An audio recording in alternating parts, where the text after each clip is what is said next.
Troisième circonscription qui n'échappe pas à la vague, République En Marche. Pourtant, c'est une circonscription historiquement à droite. La candidate d'Emmanuel Macron, Béatrice Piron, s'est même qualifiée dès le premier tour. Nicolas, nouveau revers qui pourrait se profiler pour le candidat des Républicains, Philippe Briot. Presque qualifié dès le premier tour. Regardez cette infographie, on va voir tout de suite le score définitif sur cette troisième circonscription.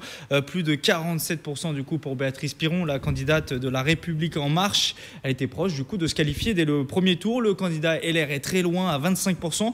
Clairement, c'est une surprise sur cette circonscription.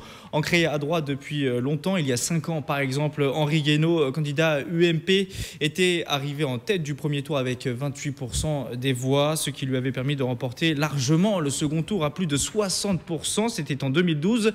5 ans plus tard, le second tour semble quasiment joué, même si Béatrice Piron appelle à la mobilisation des électeurs sur cette circonscription. L'abstention a atteint 44% dimanche. Écoutez-la.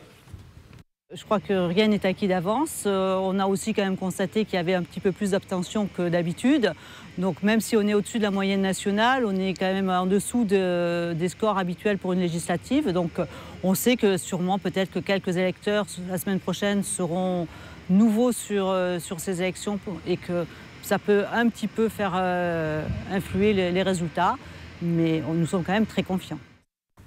Et Nicolas, vous le disiez, principale victime, si on peut dire, de cette vague République En Marche, c'est le candidat des Républicains, Philippe Briot. Oui, même s'il est qualifié pour le second tour, on voit clairement difficilement comment il pourrait combler son retard. Il termine second sur les 13 villes de la circonscription. Béatrice Piron dépasse même les 50% sur 6 d'entre elles. Épreuve de l'ampleur du mouvement, la République En Marche termine première sur la ville du Chesnay, celle où Philippe Briot est maire depuis 1989. C'est une déconvenue clairement pour lui qui tente sa chance pour la 6e fois pour la députation. Philippe Briot reste malgré tout mobilisé. Il en appelle à tous les électeurs pour former un front anti-Macron. Écoutez-le. Il faut absolument que dans les jours qui viennent, les électeurs qui ne sont pas venus voter viennent voter, que ceux qui ont voté autre chose qu'En Marche se mobilisent autour du deuxième candidat sur l'ensemble des circonscriptions qui n'est pas En Marche, quelle que soit sa couleur politique. Quoi qu'on pense de lui, c'est un rassemblement qui devient quelque part un front républicain pour les législatives, comme nous l'avons fait pour les présidentielles. Il n'y a pas de raison que ce soit dans un sens unique.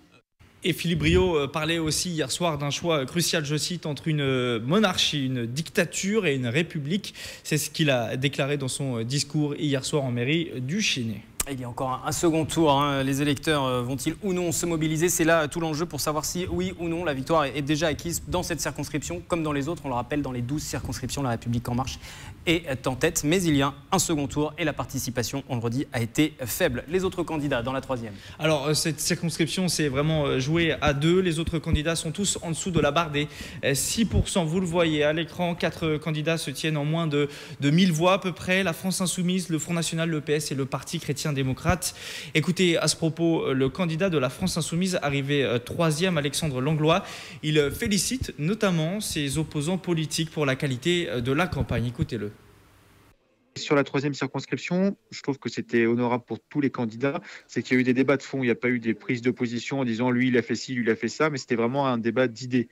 Et que je pense que tous les candidats que j'ai pu rencontrer dans les débats, on est animés de faire le mieux possible pour la population, avec des programmes bien sûr différents et des options différentes, mais c'était tiré par le haut le débat. Donc c'était, je pense qu'il y a des choses qui pourront se faire dans l'avenir en discutant tous ensemble pour savoir ce qu'est le mieux, même si c'est un candidat d'En Marche ou des Républicains qui est élu au final.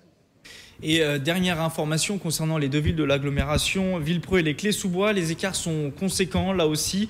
Près de 30 points d'écart à chaque fois entre Béatrice Piron et Philippe Briot sur les deux villes.